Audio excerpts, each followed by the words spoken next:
Nalgonda club అంటే అందరికి తెలిసిందే, ఎంతో ప్రసిద్ధిగాంచి గత 59 సంవత్సరాలుగా ఎంతో మంది ఇక్కడ ఉద్యోగులకు కానీ బిజినెస్మెన్ కానీ ఉదయం జిమ్తో పాటు స్విమ్మింగ్ పూల్తో పాటు మంచి ఫంక్షన్ హాల్ ఉండి ఈరోజు ఈవినింగ్ ఇది చిన్న సిటీ ఉండే ఇది మున్సిపల్ కార్పొరేషన్గా మొన్న మా ప్రభుత్వం వచ్చిన తర్వాత ఏర్పాటు చేయడం జరిగింది. తొలి మేయర్గా గురు చైతన్య శ్రీనివాస్ రెడ్డి ఒక మహిళా సోదరిమణి జిఎస్ఎల్ మెడికల్ ఇన్స్టిట్యూషన్స్ మరియు కిమ్యూ ఇంటర్నేషనల్ యూనివర్సిటీ భాగస్వామ్యంతో ఇండియన్ అలైన్డ్ ఎంబీబీఎస్ కోర్స్ అడ్మిషన్లు అందిస్తోంది నియో.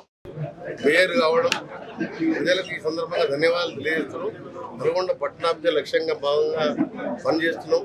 దాదాపు ఈరోజు 2,000 కోట్ల రూపాయల వరకు ఇంకా కొన్ని వచ్చే ఉన్నాయి. 600 కోట్లతో 2,000 కోట్లతో ఔటర్ రింగ్ రోడ్తో సహా ఇవన్నీ పూర్తి చేసి తెలంగాణలో హైదరాబాద్ తర్వాత బెస్ట్ సిటీ ఎక్కడుందంటే బెస్ట్ కార్పొరేట్ ఎక్కడుందంటే నల్గొండ అని ఒక సింబల్ లాగా ఉండడానికి సూపర్ స్మార్ట్ సిటీగా తీస్తున్నాం. అన్ని వర్క్స్ అన్ని కూడా గా నడుస్తున్నాయి. ఇంకా కేంద్ర ప్రభుత్వం కొన్ని డిసెంబర్లో కూడా నిధులు వచ్చేది 600 కోట్లు వస్తే అన్ని కూడా కంప్లీట్ అయ్యి 24/7 ప్రతి ఇంటికి కృష్ణా నీళ్ళు ఇవ్వాలని లక్ష్యంతో కొత్త వాటర్ ప్లాంట్ కూడా 120 కోట్లతో శాంక్షన్ చేసుకోవడం జరిగింది. మా మేయర్ గారి ఆధ్వర్యంలో అన్ని పనులు నడుస్తున్నాయి.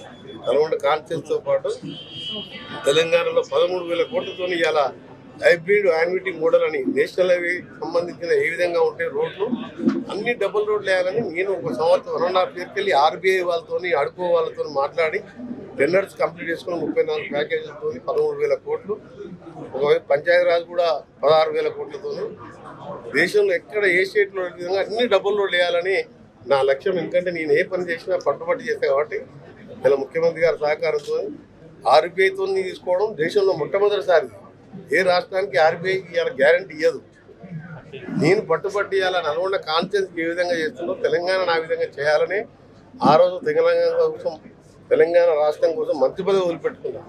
ఈ 5 ఏళ్లలో ఒక ఛాలెంజ్గా డే నైట్ పనిచేస్తూ ప్రజలకు అందుబాటులో ఉంటుకుంటూ నల్గొండకు అవసరం వచ్చుకోకుండా రాష్ట్రం మొత్తం తిరుగుతూ రోడ్లు వేసే కార్యక్రమం కానీ ఇరిగేషన్ ప్రాజెక్టు పూర్తి చేయడం నా టాప్ ప్రియారిటీలో పెట్టుకుని ఒకవైపు ఎడ్యుకేషన్ సంబంధించి మహాత్మా గాంధీ యూనివర్సిటీలో ఈ సంవత్సరం బి.ఫార్మసీ లా కాలేజ్ కూడా స్టార్ట్ చేసిన.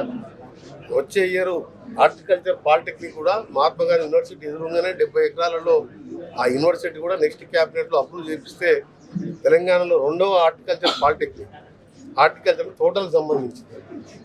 ఇంకా అది సీక్రెట్గా పెట్టినది. అది నెక్స్ట్ మంత్లో శాంక్షన్ అవుతుంది. దాంతోపాటు డిజిటల్ లైబ్రరీ కూడా కట్టబోతున్నాం 15 కోట్లతోని.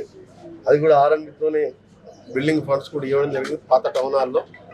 ఇవన్నీ చేసుకుంటూ ప్రజలకు అందుబాటులో ఉంటూ పనిచేయడమే లక్ష్యం.